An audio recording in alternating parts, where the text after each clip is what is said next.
Today I want to look at something close to my own heart, training needs analysis. Now, not all of you will be familiar with training needs analysis, so I'll take you through what it is, why you should use it, how to complete a training needs analysis, and the kind of findings I generally find from conducting one. But first, let me tell you why I love a training needs analysis.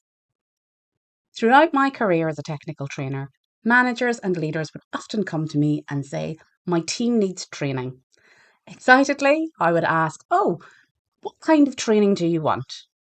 "Just more," would be the answer. When I would push further, "What element of the system are your team interested in learning about?" "Oh, like, show them what the system can do." With no specificity around the need you are trying to address, training becomes routine, teams become unmotivated, and training becomes a tick-the-box exercise.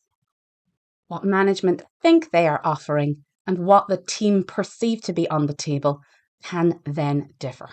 In their What Workers Want report last year, Hayes Ireland reported that while 85% of employers felt they provided learning resources to their staff, only 57% of employees agreed. This might suggest that the resources being provided are not fit for the methods of learning the employees are looking for, with only 62% of employees feeling the available resources were suited to their learning needs. Their survey showed that the most effective methods of learning were primarily in-person or remote classroom teaching, or instructor-led training as it's known.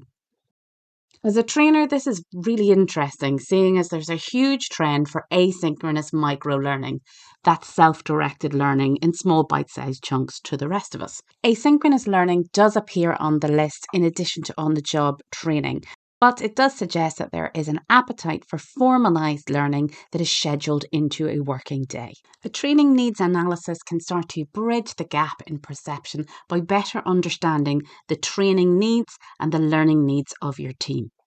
So, what is a training needs analysis?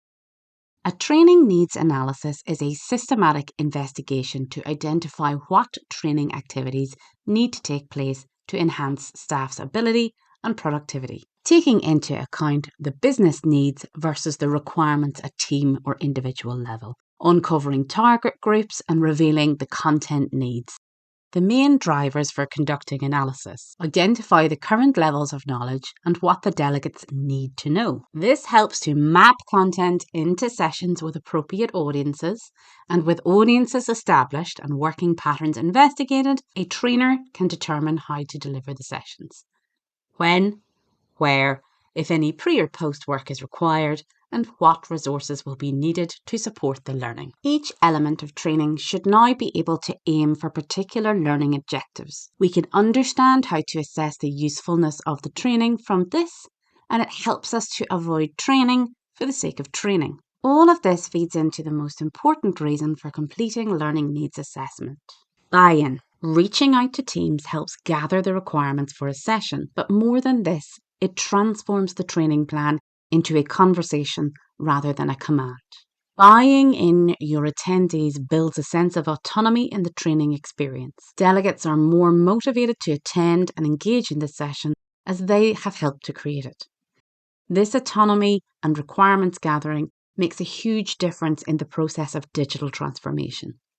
Putting emphasis on the wish to understand and improve teams' work processes can be critical in reducing resistance, and as a trainer, we are better prepared to handle resistance or negativity in transformation training sessions. Change is hard enough for teams. Consideration and consultation is the key to good change management. As the Hayes report puts it, employees have the appetite and openness to learn new skills. However, they don't necessarily feel they are receiving the right learning resources from their employer, nor the time to undertake the training. Two-way communication is key to best support staff in their upskilling, and everyone, both employers and employees, are equally responsible for ensuring continuous learning happens. There are a number of ways to conduct a training needs analysis. Firstly, conduct a survey. Here at Damson Cloud, we recommend training needs analysis takes place as a standard part of our training services, either pre-migration, for clients who wish to consolidate working practices, or general upskilling sessions. A user survey is our primary tool to take a company's temperature ahead of training. Surveys allow data to be collected from large, disparate groups of delegates in a defined period of time. Using Google Forms, it's easy to administer, and linking into Google Sheets allows us to quickly review and analyse the collected data. To learn more about how to use Google Forms, check out the video linked in the notes. Response rates are key when using a survey. We'll look shortly at how best to drive response rates to your survey. Lead a focus group. This is a great way to engage subject matter experts or divisional champions and can be essential in digital transformation projects. We have seen this done really well by internal IT teams in pre-migration stages. Focus groups allow a division, team, or function to be represented by one or two people in a discussion session. This allows for wider knowledge sharing, better emotional intelligence, and more flexibility in the depth of questioning possible. Individual interviews. Interviews allow a flexible way of polling senior leadership to account for long-term business objectives and understand the journey to date. These can be essential to getting senior buy-in and can create an internal training promoter. Interviews can be time-consuming and objective. However, using interviews to provide context in addition to a more general survey or team focus groups will give a fuller picture of your training objectives. A steering group. These are less likely to be used for training needs analysis and more used for global learning forecasting. I've included these as if your training is linked to a digital transformation project, it's best to ensure that there is a steering group and that training is included in their agenda. An interdisciplinary awareness is important when processes or software is generally available but used in very different ways in different departments. It's important to make sure that everyone has a seat at the table to ask questions relevant to their team's working processes and combine this with focus groups to get more in-depth knowledge. As I said before, here in Damson Cloud, we recommend a training needs survey before undertaking a training package.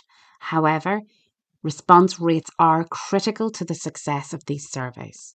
Here's how we get the best results. Engage with design. Make your survey look appealing. If it looks like something you've taken time to craft, if it's in line with your company branding, it immediately has more worth in the mind of your team members. Each time we engage in a user survey with a client, we redesign our survey to reflect their company values, brand, and tone of voice, making our survey more comfortable, recognisable, and to give it status in the eyes of our respondents. Be clear with your respondents. Why are they doing this? What do they have to do? And what will happen as a consequence? When communicating to teams on their user survey, we encourage our clients to underline the investment they are making in live training. Explain why we at Damson Cloud are asking their team questions. Outline that the survey is not a test and that there can be no wrong answer. And indicate how to access and when to complete the survey. Keep the survey concise and clearly structured. This seems simple, but when it comes to Google, there is so much functionality packed into the applications, it can seem very hard to narrow down the questions. We customize each survey based on the applications used by our client and guide the respondents through the questions in application-themed sections. If you are designing a survey that has repeating questions with different focuses or areas, consider breaking it down into these manageable sections or chunks and providing instructions for each section to focus the answers.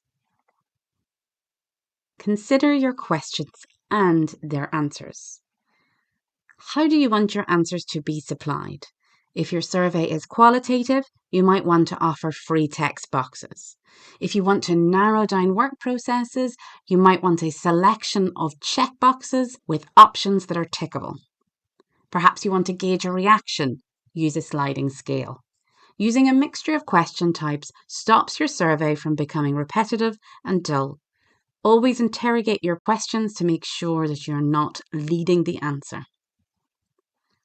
Lastly, Give an opportunity for engagement. Ensure you provide enough time for respondents to answer. Make the survey available in browsers and in mobile devices, and then follow up. With our client user surveys, we manage a timetable of reminders and follow-ups. These can range from a check-in with the manager, to general comms from the IT team, to a timely reminder from our training team. So what do we know now? That really depends on what you asked. Look for trends. Who is using what and who isn't? Is one team working in a specific function and another team not using it at all? For technical training, I love the "I didn't know that" response, as it clearly signifies someone is interested in functionality but isn't aware of it. Here in Dams and Clyde, we complete each training needs analysis with a findings and a recommendations report and meeting. In that meeting, we review what we assessed, our general findings, including more detailed analysis at application level, our suggested learning objectives, our recommended training sessions, times, audiences, and content. Whatever your role in your business, I hope this has given you some ideas on how to best assess your users' needs when it comes to technical training and beyond. As always, we'd love to hear from you about your experiences on how you have achieved this in your organisation. Or if you want to upskill your team in Google Workspace, get in touch and we can do the hard work for you. Until next week, take care.